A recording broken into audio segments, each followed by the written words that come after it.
Hello. Hello জি, সালাম আলাইকুম। আমি ইনু বলছিলাম। হ্যালো। হ্যাঁ বলেন।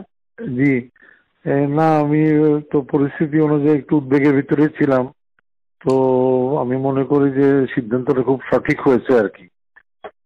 তো তো আমি যেটা বলতে চাচ্ছিলাম যে কারফিউটা একটু কঠোর কারফিউ আর কি ভাবে। তো সারা ঢাকা শহরে যদি মাইক নামায় দিত প্রশাসন থেকে কারফিউ কি করা উচিত না একটু দম দিয়ে, তাহলে একটু সুবিধা হতো আমার মনে হয়।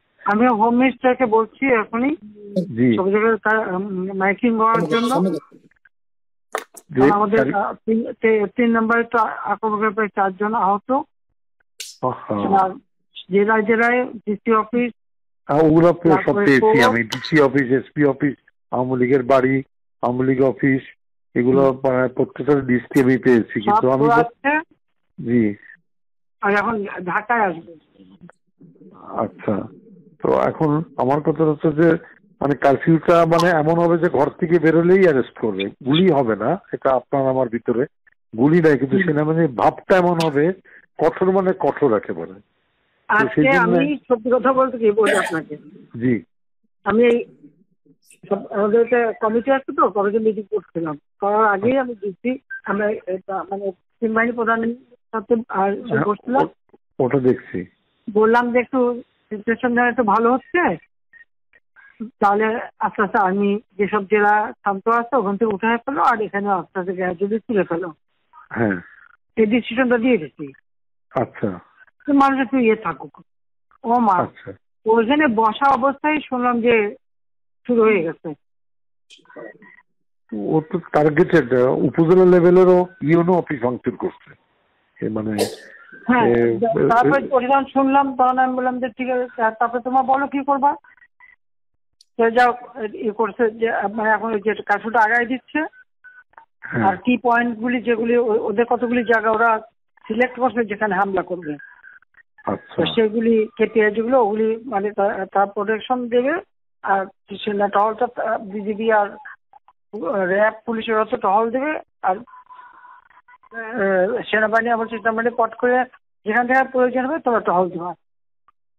আচ্ছা, তো যেটা বলছো ওটা ঠিক, যে ভাব এটা থাকতে প্রেশারটা থাকতে হবে, প্রেশারটা থাকতে হবে, মানে খুব প্রেশারটা থাকতে হবে। আর একটা হচ্ছে যেটা আপনি কালকে আলাপ করছিলাম যে আপনার পার্টি নেটওয়ার্কে, আমাদের পার্টি নেটওয়ার্কে রেডি করা যে কারফিউ উঠে গেলে 1 লক্ষ লোক ঢাকা দখল করবো, আমরা বসবো না আসলে আমি যে জেলায় জেলা ওরা জেলা আসবে, আমাদের জেলা থেকে লোক আসতে চাচ্ছে, আমরা ঠিক আছে।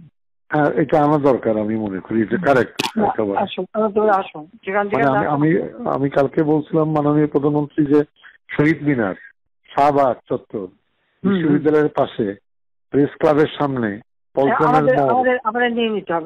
এটা আমরা নিব, আমরা বলবো, এবং কারফিউ যেদিন রিল্যাক্স হবে সেই দিনই মিছিলের নগরী হয়ে যাবে একেবারে, এবং কিছুই নাই, শান্তি চাই, শান্তি চাই, ছাত্ররা বাড়ি যাও, ফেরত যাও, ফেরত যাও, সন্ত্রাস দমন করো। আমি এটা স্কুলে দিতে বলছি যে তোমার ছাত্ররা সব ঘরে ফেরো, গার্জিয়ানকে বলছে এখানে কিন্তু জঙ্গি হামলা হচ্ছে। হ্যাঁ, রাইট, রাইট। না, এটা আমাকে আমি বেশ কিছু আন্তর্জাতিক পাইছি, তারা এটাকে জঙ্গি হামলা হিসেবেই কনসিডার মানে বলতেছে। হ্যাঁ, জঙ্গি হামলাই হয়েছে, আপনি সন্ত্রাসী জঙ্গি এই কার্ডটা খেলবো আমরা এখন। না, কার্ড খেলা না, এটা আমি আগে করি নাই, কিন্তু আমাকে একটা আন্তর্জাতিক সংস্থা থেকে আমাকে সেই মেসেজটা দিতে যে এটা জঙ্গি হামলা। আচ্ছা, আমরা এর সাথে নাই। জঙ্গি সন্ত্রাসের মোকাবেলা করছে এখন সরকার। তারা আমাকে এটাই বলছে যে এটা জঙ্গি হামলা, তাতে আমরা এর মধ্যে নাই।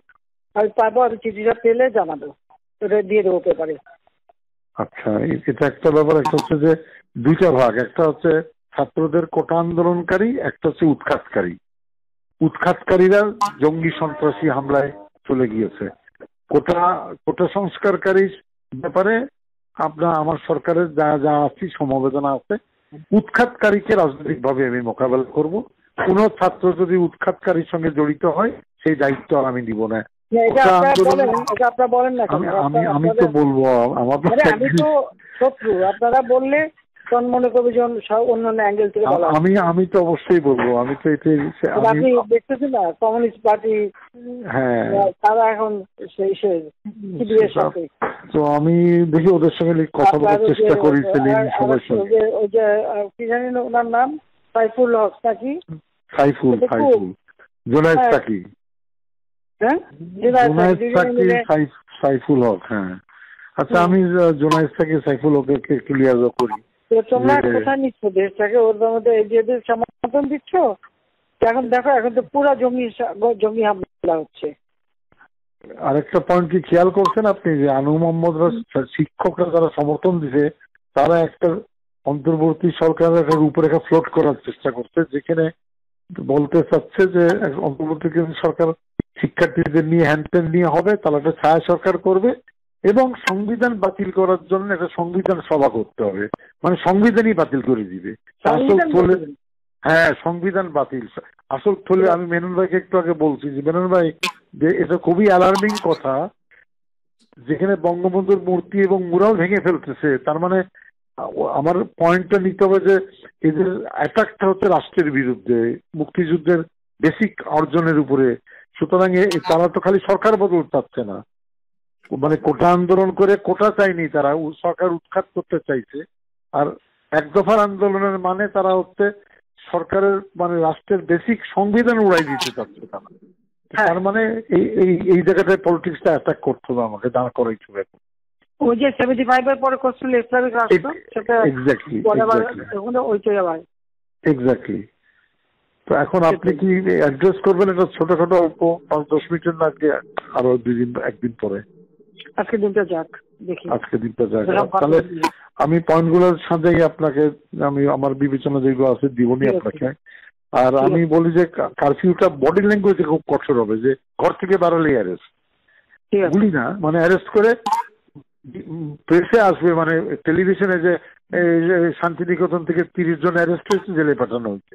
কিন্তু জেলে পাঠাবো না, থানায় রাখবো, 10 ঘন্টা পরে ছেড়ে দিবেন আর কি, বুঝলেন না? গরিব মানুষই তো। কিন্তু প্রোপাগান্ডাটা হবে ঘর থেকে বাড়ালেই মানে গুলি হবে, গুলি শব্দ বলবো না, আইনানুগ ব্যবস্থা নেবে কঠোর, কেউ ঘরের বাইরে বাড়াবে না, মানে রিল্যাক্স কারফিউ না আর কি। আর আপনার অফিসের মানে বাসার চারপাশে একটু মানে এই মানিক মিয়া রেভিনিউ এখান থেকে প্রোটেকশন বাড়ান একটুখানি, এটা রিকোয়েস্ট আমার। না ওইটা না, ওরা যে মানে ঢাকা চলো বলছে, গণভবন আক্রমণ করবে, এইগুলা বলছে আর কি। তা ঠিক আছে, এটা আল্লাহ ভরসা আর কি। আমার কথা হচ্ছে যে আমাদের পরে যে মানে জনতার ঢাকা, এইটা প্রমাণ করার জন্য হোমওয়ার্কটাই আজকে বা মানে 24 ঘন্টায় করে ফেলতে হবে। এভরি ওয়ার্ডের থেকে 2000 লোক রেডি করতে হবে, এভরি ওয়ার্ডের কাউন্সিলর 2000 রেডি করতে হবে। এবং জেলাগুলোতেও আমি যেভাবে আমার যত নেটওয়ার্ক আছে আমি বলছি যে কারফিউ উঠবে, সাথে সাথে মিছিল বাড়াবে। কুষ্টিয়া শহরে 3000 লোকের, 5000 লোকের, রংপুর শহরে, ময়মনসিংহ শহরে, মানে শান্তি চাই, সংঘাত চাই না, শান্তি চাই, শান্তি চাই, ছাত্ররা ঘরে ফেরত যাও, এই মিছিল দখল করে নিতে হবে একেবারে। ঠিক আছে, আপনারা বলেন যে বাচ্চারা ঘরে যাও। আমি বলতেছি, আমি বলতে অবশ্যই বলবো, কিন্তু আপনার পার্টিটাকে এটা চাঙ্গা করা। আমি বলে দিয়ে দিচ্ছি যে দেখেন এখন চলে আসছে। আচ্ছা ঠিক আছে, ওকে ঠিক আছে। হ্যালো, জি জি, আসসালামু আলাইকুম। ইনু বলছিলাম। না আপনি একটা কথা, আমি মনে করি যে আপনার পদক্ষেপটা সঠিকই হয়েছে এখন পর্যন্ত, যা রিপোর্ট বাংলাদেশে পাচ্ছি আর কি। তো খালি ঢাকাতে আপনার রামপুরের দিকে এবং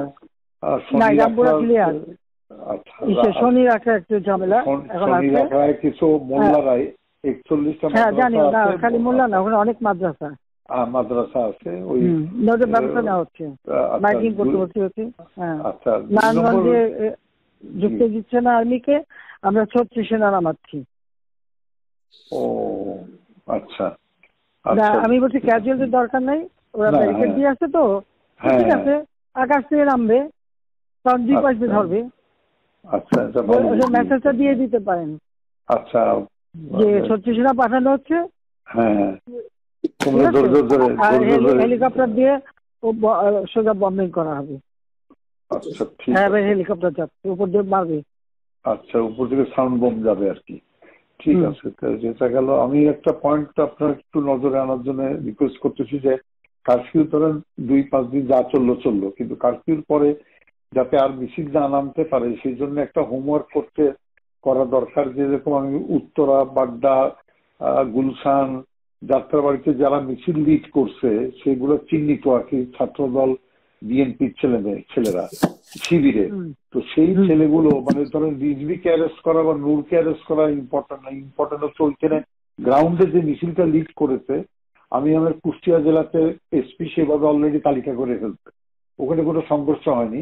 একটা ছররা গলিতে খালি একজনের পায়ে লাগছে, উনি ম্যানেজ করছে। উনি অলরেডি কম্পিউটারে বসে ছবি দেখে দেখে ছেলেগুলোর তালিকা করতেছে। তা আমি বললাম যে ছেলেগুলোকে আজকে রাত্রের ভিতরে পিক আপ করে দাও, যাতে মিছিলটা লিড না করতে পারে। আমি ঢাকা শহরের জন্য বলছি যে আপনার গোয়েন্দারা নিশ্চয়ই এই তালিকাটা করতে পারবে যে উত্তরায় কারা। লোকাল লিডার, হ্যাঁ, ওখানে এমপি খসরু আছে এবং হাসান হাবিব আছে। আমার কালকের যে রিপোর্ট, হাসান হাবিব নামেনি, কিন্তু ও রাগ করে খসরুর উপরে ছেড়ে দিয়েছে এমপি সাহেব মোকাবেলা করুক। তো হাসান হাবিব লোকাল না তো, হ্যাঁ রাইট, লোকাল, ওদের তো লোকজন আছে। হাসান হাবিব নামেনি, আর এখানে ওয়াকিলও সামলাতে পারেনি, ও 2 লাইনে পা দিয়ে চলে। তা আমার কথা হচ্ছে যে একটু যদি লোকাল লিডারদের সাহায্যে তালিকাটা করে নিয়ে আজকে রাতের ভিতরে সব কাস্টডিতে নিতে পারেন, তাহলে কোনো জায়গায়। আর মোহাম্মদপুরে একটা পাঁয়তারা ছিল, কালকে আপনি রাত 12টায় গিয়ে খুব ভালো করছেন। আজকে কিন্তু গণভবন ঘেরাও করতো, কিন্তু মোহাম্মদপুরে ওখান থেকে রেডি হচ্ছিল কালকে, মানে এইটা। সুতরাং ডিসিশনটা খুবই কারেক্ট হচ্ছে মাননীয় প্রধানমন্ত্রী। তো আমার মনে হয় আমরা হলো রণক্ষেত্রের সাথী, না রণক্ষেত্রের সাথী। তো আপনি একটু দয়া করে মানে এই পিক আপটা করতে বলেন, উপরে ওইটা একটু হোমওয়ার্ক করতে বলেন, করে অ্যারেস্ট করে ফেলতে বলেন আজকে।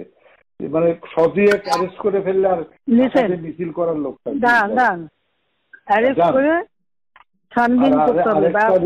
আরেকটা রিকোয়েস্ট আমার, যে ইন্টারনেটটা আমার মনে হয় চালু করতে পারেন, এটা আমাদের কাজে লাগবে। সব তো পুরাই দিছে, ডাটা সেন্টারও পুরাই দিছে, ইও পুরাই দিছে। এখন ওই নতুন তার যাবে। তো এটা হলে আমাদেরও মানে এই যে আমি যে কথাটা বললাম চেষ্টা, আমি 71-এ 8টার সময় যাবো, একা কথা বলবো। আমি বলবো যে সরকারের সঙ্গে কোটা আন্দোলনকারীর কোনো বিরোধ নাই, সরকারের সঙ্গে বিরোধ হচ্ছে নাশকতাকারী বিএনপি জামাতের। আপনি বলেছেন এই জিনিসটা প্রোপাগান্ডায় আনতে হবে। যদি ইন্টারনেট থাকে, গণমাধ্যম দিয়ে আমরা পুরো নিউজে ফ্ল্যাট করে দিলাম যে ইন্টারনেট পুরাই দিচ্ছে জীবনে। ওই আমি তো আর আনবো না, যদি অন্য সরকার আসে তখন আনবে। আমি দিচ্ছি ইন্টারনেট, ওরা পুরাইতে থাকুক, ওইটা চলতে হবে। বাংলাদেশে অন্য সরকার আসবে না, অন্য সরকার আসবে না, আসুক না। আমি যাচ্ছি এখন, না জামাত সাহেব ওটা যারা করেন, আপনার যেখানে লোক আছে ওই তালিকাগুলি আপনারা করান, আমরা করাচ্ছি। ঠিক আছে, এই ক্লিয়ারে জামাত শিবিরের আবার মেরুদণ্ডটা ভেঙে দেন ঢাকা শহরে একেবারে। এক্সপোজ হয়েছে আর কি, একটু দেখেন। আর আমি বাদ বাকি আমাকে যেটা বলবেন আমি ইনশাল্লাহ করবো। না ওই তালিকাগুলি একটু করায় ফেলান, আর নিজেদের লোকজন এই সুতা যা পারেন, ওই শিবির যে করা আছে যা আছে সব দূর পারেন, ওইটা আমার জন্য না নেই। ওকে, ঠিক আছে, আচ্ছা জি, আচ্ছা, থ্যাংক ইউ।